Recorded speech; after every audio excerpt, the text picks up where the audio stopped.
medyo meron ng paglagay. Okay, dito kayo. Meron kaunti. Ganito yan. Gaya nga ng sabi ko sa inyo, 3 to 4 days magsusubside dyan. Nakita nyo yung unang punta nyo rito?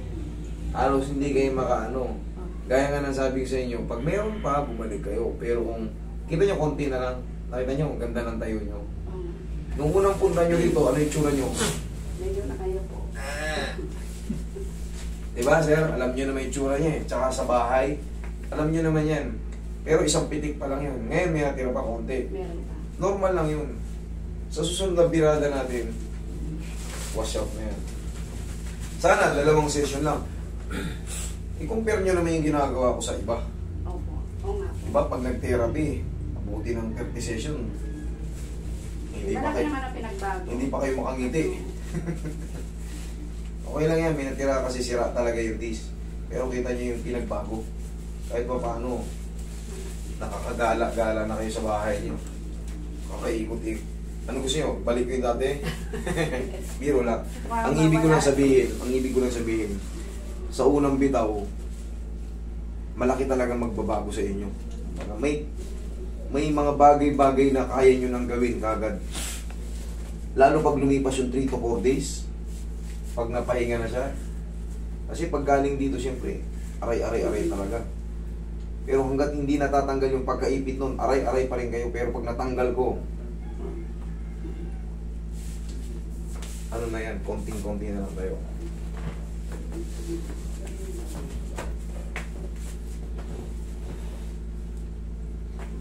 Okay, higa kang patagilid. Pero sa mga ganito, habilin ko lang, baka hindi nyo minsan napapanood yung ibang episode natin. Yung umabot na ng ganyang severe, umabot na sa balakang, umabot na nagkaroon ng talagang masakit na balakang, hindi na po yan nawawala. Kumbaga may pain, may kutik-kutik ko dyan. Pero maliit lang. Kasi sira na yung disc natin eh. Pero naghihilom din yung katagalan. Pero, what I mean is, bumabalik siya. Pag nakabuhat kayo na mabigat, yung simple lang, lalo yung pag ganito, naku, dati natanggal na ito na naman. Kaya mag-iingat na kayo sa pagbubuhat. Yun ang ibig ko sabihin, careful na kayo sa mabigat na bagay. Tagilid. Iwasan nyo na yung alam nyo sobrang bigat. Yung dating ginagawa nyo noon, baka mabawasan. Kung dating bumubuhat kayo ng 50 kilos, baka pwede na kayo sa mga 15 to 20 kilos na lang. Hindi na kagaya nung bata pa tayo. Kahit 2 bata. Okay lang. Pero pag nakaranas ka na ng pagputok ng disc, magkakaroon ka ng phobia. Ayaw mo nang maulit yung nakayuko ka maglalakad. Mas benin mo nun? Yung kaya doon? Bakit? Bukas yun. Bukas yun? Katid mo pa.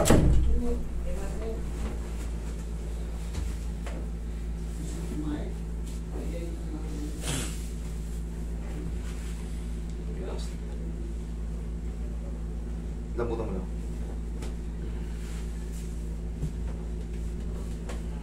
Okay, kaya. Pansin mo, kaya mo nung tumihaya ng ano, maluwang na siya. Hindi na yun siya. Dali.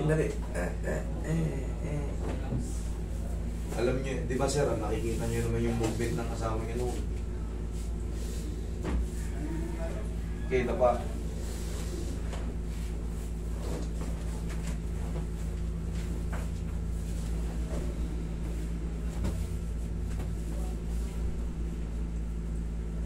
Okay, relax na nga. Lambutan mo lang ito. Yan.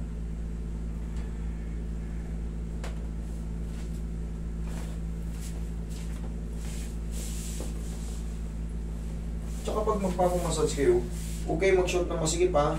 Kasi ano yun yan, di ba yung namamanid, pag ganyan, para matamaan, para hindi sayang ano, pabubarin pa natin kayo, magpalit pa kayo ng short.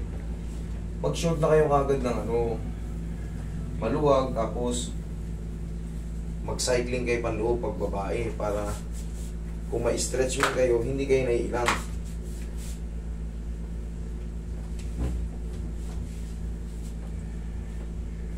Okay. May namamanid siya. Ay, dyan lang kayo. Okay naman siya, ganyan? Okay naman po. Okay, sige. Kung meron pa, gaya ng sabi ko, balik-balik lang, no? Wednesday ulit. Pero kung wala na, diretso na, happy-happy na ang buhay. Yun lang po kasi market na ano. Meron pa po. Dahil ngayon sa sugat ng disc, sa sugat ng disc, siyempre may kirot-kirot pa ng konti. Pero maghihilom din yan. Huwag lang talaga kayo muna mapuwersa. Hayaan nyo muna makapahinga yung katawan nyo. Sa mga paglalaba, mga pagluluto. Ay, kung nakahayay, nagluluto kayo, nakaupo lang kayo. Okay, pero kung yung mahabang tayuan, maghihiwa kayo na napakaraming ano, ililipat kayo mga kalderong may mga laman na.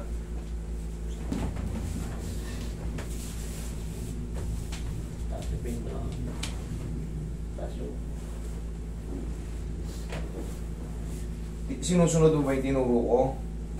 O hindi mo alam? Relax. May tuturo ko ulit ha. Para hindi ka na bumalik dito. Tapos na yan. Patingin ko lang. Inhale.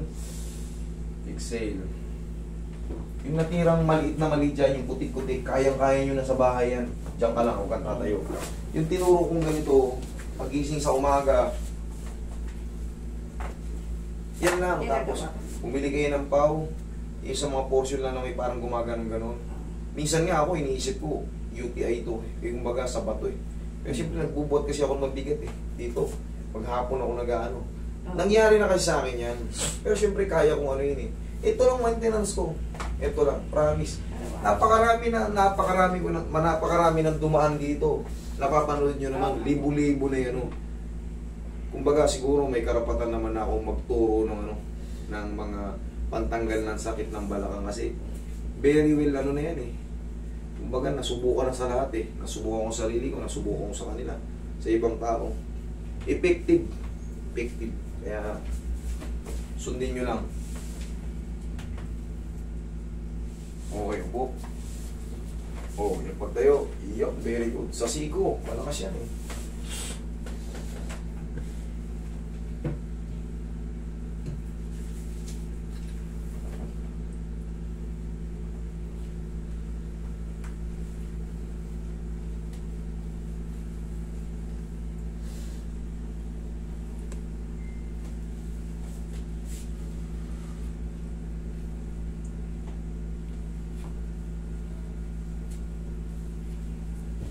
Sige nga, tingnan kung marunong ka. Tayo. Ayusin mo sila. Tayo. Oh. 1. Ganun ba? Okay pa, hindi ka pala marunong. Sabi marunong ka. Oh. Ganito. Ayan, tama yun. 1. Lakasan mo. Kabila. Sabi mo marunong ka. Oh. Hindi ka pala marunong. Hindi mo pala nagagawa. Kaya naman pala hindi tayo makapag-usad eh. Kaya pala bumalik ka pa rito. Tuhod mo ulit. Tuhod. Baliktad. Itong kanan ituhod mo na. 1, 2. Hindi, wait. 1, 2, 3. Mami. Wait. 1, 2, 3. Ganun. Anak nga. 1, 2, 3. Kanan lang muna. Kanan lang. 1, 2, 3. 1, 2, 3. Sabi mo marunong ka. Hindi ka pala marunong eh. Oh, hindi mo. Oh, ito. Kamay, oh. Ganun muna, oh. Isabay mo yung kamay mo. Mami, yan, oh. Oh. Pag yung tuhod mo pa ganun, huwag mo yung pa ganun to. Pa-kontra. Pa-kontra, oh. Oh. Wah, yun. Tama. Lasa mo. 1, kabila. Yun. Para may puwersa siya, bumuka ka. Buka. Oh. Yun. Huwag mo pa ganun. Ibaba yun. Kahit pababa. Yan. Kabila. Yun. Okay na yun. Sige, upo kayo. After nyo mag-ganon, pagkagising nyo sa umaga, hapusin nyo na ng pau. Ganon nyo lang. Hindi nyo na kailangan magkapa pa dyan. Ganon lang. Ha? Okay? Okay na. Oh, sige. Thank you. Kailangan nyo matutunan yun para